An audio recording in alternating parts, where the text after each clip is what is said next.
ಹೌದು.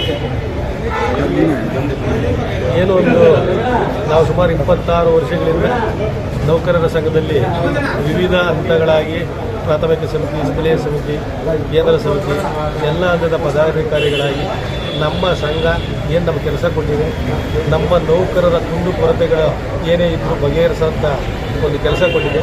ಅದನ್ನು ನಾವು ಶ್ರದ್ಧಾ ಭಕ್ತಿಯಿಂದ ಎಲ್ಲ ನೌಕರರಿಗೂ ಕೆಲಸ ಮಾಡಿಕೊಂಡು ಬಂದಿರೋದಕ್ಕೋಸ್ಕರ ನಮ್ಮ ನೌಕರರು ಪ್ರೀತಿ ವಿಶ್ವಾಸ ನಮ್ಮ ಮೇಲೆ ತೋರಿಸ್ತಾ ಇದ್ದಾರೆ. ಏನು ಮುಂದೆ ಸಂಘ ಬಲಿಷ್ಠ ಆಗಬೇಕು, ಸಂಸ್ಥೆ ಬಲಿಷ್ಠ ಆಗಬೇಕು. ನಾವೇನು ಕೆಲಸ ಮಾಡ್ತೀವಿ ಗ್ರಾಹಕರಿಗೆ ಇರ್ಬೋದು, ನಮ್ಮ ಪವರ್ಮ್ಯಾನ್ಗೆ ಇರ್ಬೋದು, ಸೇಫ್ಟಿಯಾಗಿ ಕೆಲಸ ಮಾಡಬೇಕು.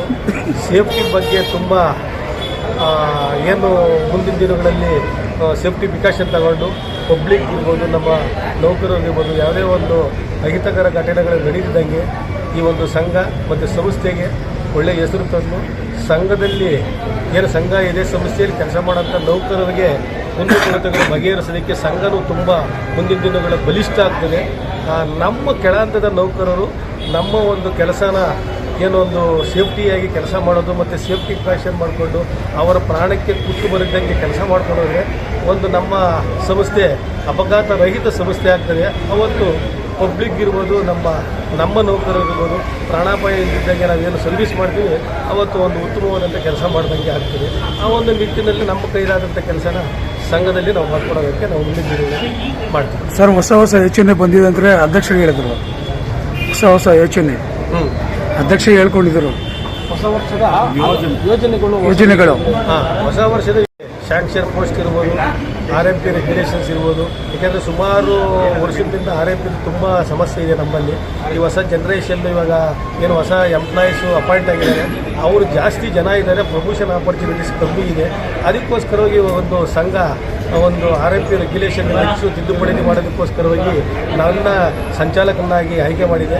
ಒಂದು ಕಮಿಟಿ ಮಾಡಿದ್ದಾರೆ. ಆ ಕಮಿಟಿಯಲ್ಲಿ ಕೂಲಂಕುಷವಾಗಿ ಚರ್ಚೆ ಮಾಡಿ ಹೊಸ ಹುಡುಗರು ಜನ್ರೇಷನ್ ಏನು ಇವಾಗ 2015-14 ಈಚೆ ಕಡೆಗೆ ಏನು ಅಪಾಯಿಂಟ್ ಆಗಿದ್ದಾರೆ SSLC ಮೇಲೆ, ಅವರಿಗೆ ಮುಂದಿನ ದಿನಗಳಲ್ಲಿ ಪ್ರಮೋಷನ್ಗೆ ಮತ್ತು 7522 ಜನ ಏನಿದ್ದಾರೆ ಅವ್ರಿಗೆ ಮುಂದಿನ ದಿನಗಳಲ್ಲಿ ಪ್ರಮೋಷನ್ ಬರೋದಕ್ಕೆ ಆದ್ಯತೆ ಕೊಟ್ಟು ಅವರ ಒಂದು ಕಷ್ಟ ಸುಖಗಳಲ್ಲಿ ಪ್ರಮೋಷನ್ಗಳು ಇದರಲ್ಲಿ ನಮ್ಮ ಕೈಲಾದ ಮಟ್ಟಿಗೆ ಸಂಘ ಏನು ಕೊಟ್ಟಿದೆ ಅದನ್ನು ಉತ್ತಮವಾಗಿ ಮಾಡೋದಕ್ಕೆ ನಾವು ಮುಂದಿನ ಕೆಲಸ ಮಾಡ್ತೀವಿ.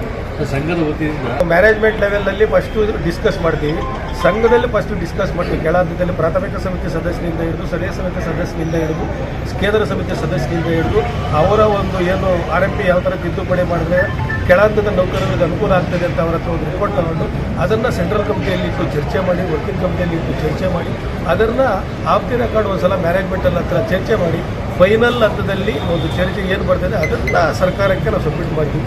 ಒಂದು 4-5 ಹಂತಗಳಲ್ಲಿ ಅದನ್ನು ಕೂಲಂಕುಷವಾಗಿ ಚರ್ಚೆ ಮಾಡಿ ಆದಮೇಲೆ ನಾವು ಗೌರ್ಮೆಂಟ್ಗೆ ಸಬ್ಮಿಟ್ ಮಾಡ್ತೀವಿ. ಯಾಕಂದರೆ ಒಂದು ಸಲ ಗೌರ್ಮೆಂಟ್ಗೆ ಹೋದ್ಮೇಲೆ ಅದು ಡೆಫರ್ ಆಗ್ಬಾರ್ದು, ಅದು ಕೆಲಸ ಆಗಲೇಬೇಕು ಅನ್ನೋದನ್ನು ಉತ್ತಮವಾದಂಥ ಕೆಲಸ ಮಾಡೋದಕ್ಕೆ ನಮ್ಮ ಕೈಲಾದಕ್ಕೆ ನಾವು ಟ್ರೈ ಮಾಡ್ತೀವಿ ಸರ್. Okay sir. ಹಿರಿಯ ಉಪಾಧ್ಯಕ್ಷರಾಗಿ ಕೊನೆಯದಾಗಿ ತಮ್ಮ ಎಲ್ಲ ಸಮಸ್ತ ನೌಕರ ಬಾಂಧವರಿಗೆ ಹಿರಿಯ ಸಂಘದ ಹಿರಿಯ ಉಪಾಧ್ಯಕ್ಷರಾಗಿ ಸಂಘ ಮತ್ತು ಸಂಸ್ಥೆ ಎರಡೂ ಉಳಿಬೇಕು ಅಂತಂದಾಗ ಕೆಳ ಹಂತದ ಬಾಟಮ್ ನೌಕರ ಲೈನ್ಮ್ಯಾನ್ ಇರ್ಬೋದು, ಮೀಟರ್ ಇರ್ಬೋದು, ಇವರೆಲ್ಲರೂ ಒಳ್ಳೆ ಕೆಲಸ ಮಾಡಬೇಕು. ಪಬ್ಲಿಕ್ಗೂ ತೊಂದರೆ ಆಗ್ದಂಗೆ ನಮ್ಮ ಡಿಪಾರ್ಟ್ಮೆಂಟ್ ನೌಕರರಿಗೂ ತೊಂದರೆ ಆಗ್ದಂಗೆ ಕೆಲಸ ಮಾಡ್ಕೊಳ್ಳೋದಕ್ಕೆ ಮಾತ್ರ ಈ ಸಂಸ್ಥೆ ಒಳ್ಳೆ ಉತ್ತುಂಗಕ್ಕೆ ಹೋಗ್ತದೆ. ಸಂಸ್ಥೆಯಲ್ಲಿ ಕೆಲಸ ಉತ್ತುಂಗಕ್ಕೆ ಹೋದಾಗ ಪಬ್ಲಿಕ್ಗೂ ಒಳ್ಳೆ ಸರ್ವಿಸ್ ಕೊಟ್ಟಾಗ ಗೌರ್ಮೆಂಟ್ಗೂ ಒಳ್ಳೆಯ ಹೆಸರು ಬರ್ತದೆ ಅಂತ ವಿಷಯ.